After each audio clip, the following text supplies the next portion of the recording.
This is another useful term in economics, which is net present value. So this is example. Sheikhu's father had agreed to pay him rupees 1 crore to help him settle in life.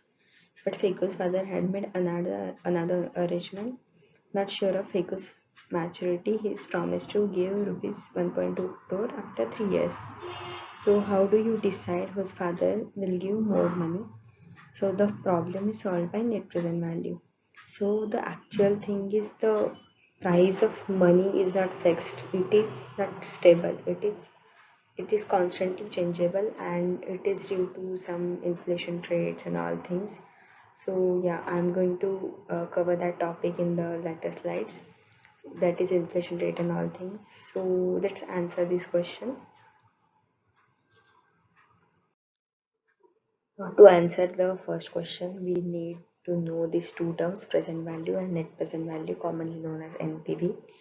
So present value formula is C upon 1 plus R is to N, where C is future value of cash, R is rate of inflation, and N is number of years. So rate of inflation I'm going to cover in the next topic. Suppose my friend is going to pay me 3 lakh after 3 years. So C is 3 lakh, N is 3, and R is take it as 8%, like 0.08. So 3 lakh upon 1 plus 0.08 raised to N. So N is 3 years. So we have to calculate this present value of 3 lakh, and after that the NPV, net present value, NPV formula is summation of CT upon 1 plus RS to T minus C naught. The same terms are used here. CT cash flow of Tth year, R is rate of inflation, T is total number of years, C naught is initial investments made. So actually NPV is the very useful term in business analysis. Suppose investor has to made investment in certain company, so he has to check this net present value. Like he check after certain years. Suppose in first year he has to get 1 lakh. So what is the present value of that 1 lakh? Suppose in second year he will be taking 2 lakh from that company. So what is the present value of that 2 lakh? And C naught is the initial investment made. So this NPV should be positive for investor. Then he can invest in that company. That company could profit the investor. So this is very important term. So here is our example. Sheku's and Theku's. Sheku's father is going to give 1 crore in this year, and Theku's father is going to give 3 crore after 3 years. So we have to calculate net present value of Feku's father money. So NPV of Feku's money is like 1.2 crore upon 1 plus 0.08 plus 2 3. It is inflation rate 8%, 3 is number of years, and 1.2 crore is the cash inflow after 3 years. So C upon 1 plus R is to N, we are using the same formula. And after calculation we got like rupees 95 lakhs. So Feku's father giving less money to Feku compared to Sheku's father. So Sheku is gaining the money more from compared to Feku. So this is the conclusion of that example. So this is again example of net present value, years 0th, 1 to 6 in cash flow. Suppose I invested 2,300 rupees, which is my negative. I invested, and like I'm getting 776 rupees in first year, 738 rupees in second year. So that is the future values of cash. Rate of inflation is 10%, which is 0.1, and net present value formula CF naught CF0 plus cash flow of first year upon 1 plus R is 2, and N is 1, CF2 1 plus R is 2, which is N is 2, and so on till N. So after calculating the net present value, which is 773, which is positive, so it is profitable business, and sub investor can do this business because it is profitable and NPV is positive. So yeah, it is very like necessary tools in business analysis. Investors should use these tools to calculate the present value of cash flows in the future years. So yeah, here comes the basic topic, which is inflation rate. Actually, I wrote down these three rates in one slide because they are confusing. So don't confuse in it. Now we will see one by one. So first is inflation rate. So what is inflation rate? Inflation rate is the rate of increase in general price level in market price. It measures rate of increase in prices of various goods and services. It is computed on the basis of basket of representative goods services of the economy. So yeah, a basket of representative goods. So there are certain goods and services which are representative to all other goods and services. So if prices of that representative goods are increasing, also inflation rate also increased. So the whole point is here. So in basket of representative goods and services in India, there are three things involved in it. First is primary articles, then second is fuel and power, and third is manufactured products. So primary articles, which is 22.62%, then fuel and power, which is 13.15%. So fuel is used for many purposes, and power also, power generation and power use, which is 13.15%, and manufactured products, which is 64.23%. So there is like largest amount to manufactured products in basket of representative goods and services. So this is the rate of increase in general price level. So as to calculate net present value, we need this inflation rate. Then fifth is interest rate. It is quite common, and as you know, the basic interest rate that we are paying to bank or any fund, etc. So like it is the amount charged by lender to a borrower for the use of assets. The lenders here are the banks and the borrowers are the individuals. So this is the basic concept, and this discount rate, it is also important. Discount rate is the interest rate which US Federal Reserve Bank lends money to the needy banks to meet funds requirement. So actually, in India, discount rate is also called as repo rate. So banks are giving loan to the sub banks like small banks, needy banks. So that rate, that interest rate, it is also called a discount rate as well as repo rate. So these three concepts are important. Just take a look at this again. Inflation rate, which is rate of increase in general price level. Interest rate, which is the common like to lender to a borrower, and discount rate is bank gives bank gives money to small banks, so that interest rate is discount rate. So this is also important concept in economics, which is capital recovery factor. So what is it exactly? Like as name suggests, we have to recover a capital. So there is certain factors which are involved in capital recovery. So there is one factor which is capital recovery factor, also called as CRF. It is primarily the earning back of the initial funds put into an investment. So let's see this formula of CRF in the next slide. So here is the formula of capital recovery factor, which is CRF is equal to A by C naught, where A is all annual revenue and C is all upfront capital cost, and also CRF is function of discount rate and time period.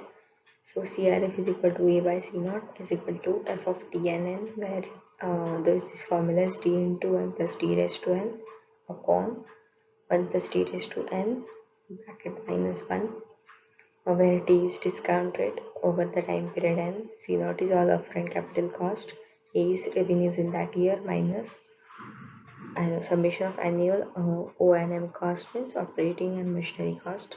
So we have to subtract that O&M cost because we have to calculate the actual revenue in that year, and here we are assuming all A's are equal, like all revenues are equal, but there is one like dispute, like this discount rate is different than we studied earlier.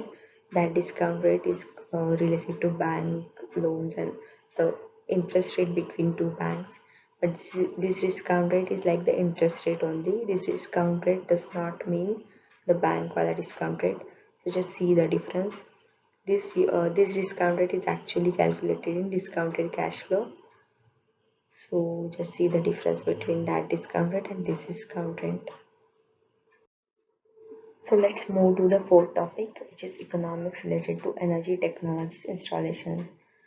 So the energy project should economically viable and following conditions should satisfy. These three conditions are important. First is benefits greater than investment cost. This is the basic condition for any business, for any power plant, for anything. So because the project should profitable. And second is proposal project should be more profitable than alternatives. So this is the important point. Suppose we are comparing windmill power plant and coal-based power plant. So we have to compare both. So we know that coal-based power plant is more profitable than windmill in terms of money. Like we can make more advantage in terms of money from coal-based power plant. That in terms of money it is more profitable. But in terms of environment, in terms of greenhouse gases emission, in terms of CO2 emissions, the windmill is more profitable than coal-based power plant. So just like we have to decide. So just don't take this profitable only in terms of money. It could be profitable in anything. So and just consider environmental consequences also for better future. And third is project can scale up to attain optimum economic results. So this is important. We can scale up that project in the bigger power plant. Suppose we have a nuclear power plant. So take an example of Tarapur nuclear power plant. So at that time, like in 1960s, the capacity of that plant is less, but now it is greater. So it is scaled up to bigger power plant. So we have to take an advantage of scaling up. So this is also important point. So in last slide we saw the conditions should satisfy for installing the energy technologies. So this is the basic solar PV installation. So there is some certain levels of economics related to that. So there is one producer level economics, which is this, then installer level economics, then consumer level economics, and then technology level economics. So these four economics could contribute to total solar PV economics. So there are certain levels in every energy technology installation, and we have to take a look at that every subtopic, sub economics related to every sector. So yeah, we saw the topic which is economics of energy technology installations. So but there is certain another topic which is how economical growth of nation driven by energy. Like economical growth of every nation driven by energy. Like there is much more contribution of energy sector in economics of every country. So suppose take an example. Suppose we are living on this polar island and we have good amount of money, gold, etc. But we don't have any energy resource like not solar, not anything, not any fuel. So can we survive? We can survive till chemical energy in our body will finish. And what about economy on the island? Is it going to survive? So absolutely not, because the all the economics, all the life is related to energy. So not anything is going to survive. So yeah, there's the importance of economics and energy here. So hence energy sector affects socio-economic growth of nations. So if there is not energy, there is absolutely nothing is going to happen. So this is an excellent example to tell that how socio-economical growth of nation driven by energy. So this is the world population growth graph of 1700 to 2100, and so let's see this. So as population is increasing, and here is steep growth. Also here is also steep, and now it is like somewhat decreasing. Its rate is also decreasing now, and it's good to know. But so see this graph. Like in 1900 we found out coal, and in 1950 we found out oil, and see the population increase. So due to the discovery of these energy resources, industrialization happens and population also increased, and many things could happen. So since we have sufficient amount of fossil fuels after 1950, so here we are here 2020 here. So here the point is, so take this arrow, and here population increased by 5 times in this period, like, and in this period population increased by 5 times, energy uses increased by 40 times, and economy increased by 80 times. So in 1900 to 2020, this is the increase in every aspect, like population also increase, energy uses also increase, and economy also increase. So due to discovery of these energy resources, these things could happen, and this is the main thing, that economical growth of a nation, economic growth of world is driven by energy sector.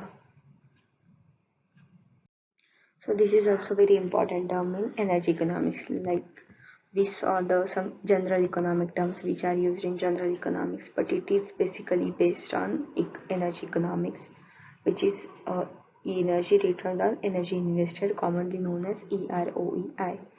It is also called as EROI because energy return on invested. So both terms are same. So EROI, the formula of EROI is amount of usable energy produced from plant upon amount of energy used for producing energy. So what does it mean is, like, suppose we are extracting oil from whale. So we need some energy to extract that oil. Suppose we need we need electrical energy to pump that whale and everything that involved in it. So we need some energy to extract that energy. So EROE is amount of usable energy produced from plant and amount of energy used for producing that energy. So suppose, take an example, EROE is 10. So the amount of usable energy is 10 times greater than amount of energy used to produce that energy. So what does it mean? Percentage of total energy available to us is 90% and 10% lost for producing it. Suppose we are getting 100% of energy, but 10% energy is lost to produce that energy. So yeah, this is the basic and simple concept. I hope you get.